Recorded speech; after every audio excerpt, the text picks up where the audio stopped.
Today we are drawing Gligar, the fly scorpion Pokémon. Game Freak looked at a bat, looked at a scorpion, and collectively decided to create everyone's sleep paralysis demon. But let's be entirely real for a second. This thing isn't some terrifying apex predator. It has the exact same energy as that one guy on LinkedIn who aggressively networks and refuses to leave you alone. It's just a desperate freelancer, clinging to your face, begging for exposure. As I start blocking out the rough sketch and the basic structural shapes here, you can immediately see the catastrophic design flaws. I'm sketching out the head, which is practically non-existent, because its face is just glued directly onto its torso. This is what zero work-life balance does to your posture, bro. It has no neck.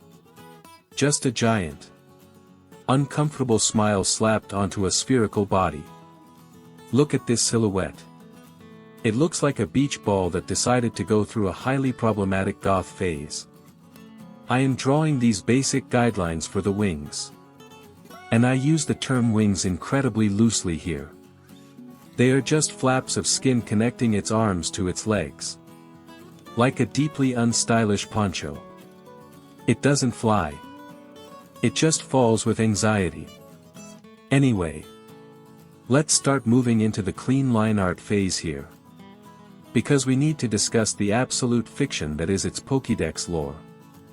According to the official records, Gligar glides silently through the air, clamps onto its target's face, and injects them with poison from its tail. Okay.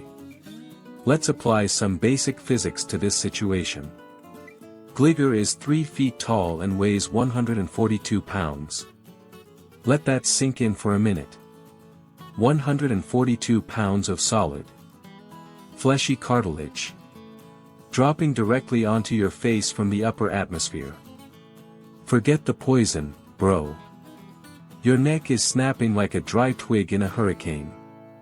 This isn't a stealth assassin. It's an aerial grand piano. If this thing lands on your head, you aren't getting poisoned. You are getting a localized spine reconstruction. And here I am, cleanly lining these massive claws. Look at these things.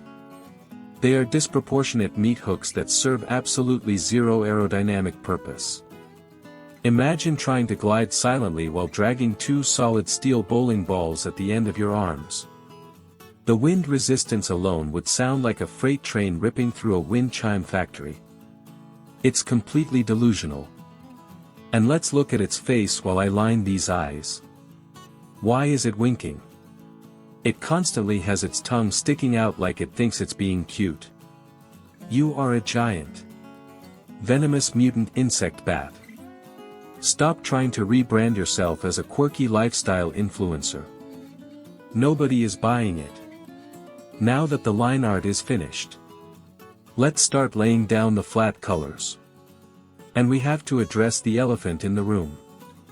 I am laying down this highly uncomfortable, fleshy pink tone. It is the exact shade of raw, undercooked poultry, or a sunburned middle manager at an outdoor corporate retreat. Why is a creature of the night completely pink? It is camouflage for exactly nothing. Unless it spends its time hiding in a vat of strawberry yogurt. This thing is getting spotted immediately. Let's dive into its typing. Ground and flying. On paper, it sounds unique. In reality, it is a biological contradiction that makes absolutely no sense. It is a bat. That is also a scorpion. That is somehow biologically classified as dirt. Think about the existential dread this thing goes through every single day. It is a flying creature that belongs to the earth. It's like being promoted to regional manager but your keycard only works in the basement. And because of this typing, it has a 4 times weakness to ice. A mild winter draft isn't just uncomfortable for Gligar. It is an HR nightmare. If someone leaves the office freezer open for too long, Gligar goes straight to urgent care. It's built completely wrong. I'm adding the shading under the wings now, trying to capture the shadow of its stunted career progression. Because let's talk about its evolution. Or rather, the bureaucratic nightmare required to achieve it. Most Pokémon just gain some experience, learn from their mistakes, and naturally grow into a stronger form. Not Gligar. Gligar is permanently stuck in mid-management until its trainer specifically hands it an item called a Razor Fawn. But wait. That isn't enough. It also has to level up at night. It literally cannot advance its career unless it finds a highly specific, prehistoric dental artifact, and works the graveyard shift. That is the absolute definition of a toxic workplace. It's just doing unpaid overtime in the dark, holding a tooth, hoping upper management finally notices its efforts. I'm blending the shadows on its segmented tail now. This ridiculous, bumpy stinger that it probably trips over on a daily basis. As we move into the final detailing, adding the highlights and tweaking the background, let's look at how this absolute fraud actually performs in the video games. For a long time, people just slapped an item called an Eviolite on it. Because when a Pokémon hasn't evolved yet, the Eviolite boosts its defenses. So competitive players basically forced Gligar to weaponize its own lack of potential. They looked at this pink, smiling disaster and said, "Your inability to grow as a person is actually your greatest asset.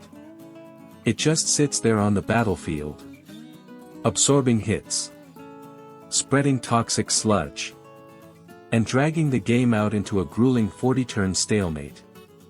It doesn't win by being strong. It wins by making the opponent so fundamentally exhausted that they just concede. It's not a battle strategy. It's a filibuster." But even with all that artificial defense, we go back to the ice weakness. A level 10 Swinub could sneeze in its general direction and instantly delete it from the game files. It's genuinely embarrassing. I'm adding some sharp highlights to the stinger here, making it look as medically irresponsible as humanly possible. Just polishing up the raw chicken wings. And there we have it. The finished masterpiece.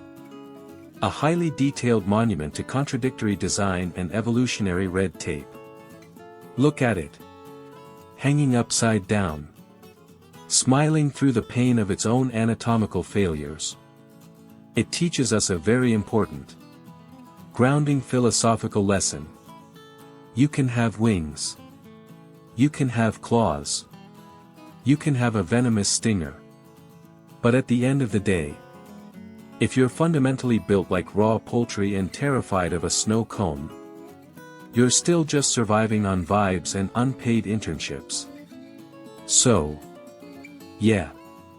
If you want to see me sketch and dissect more fraudulent victims of the Pokémon universe, do the usual internet things. Like the video. Drop a comment if you've ever felt as biologically confused as this Gligar. And subscribe if you feel like it.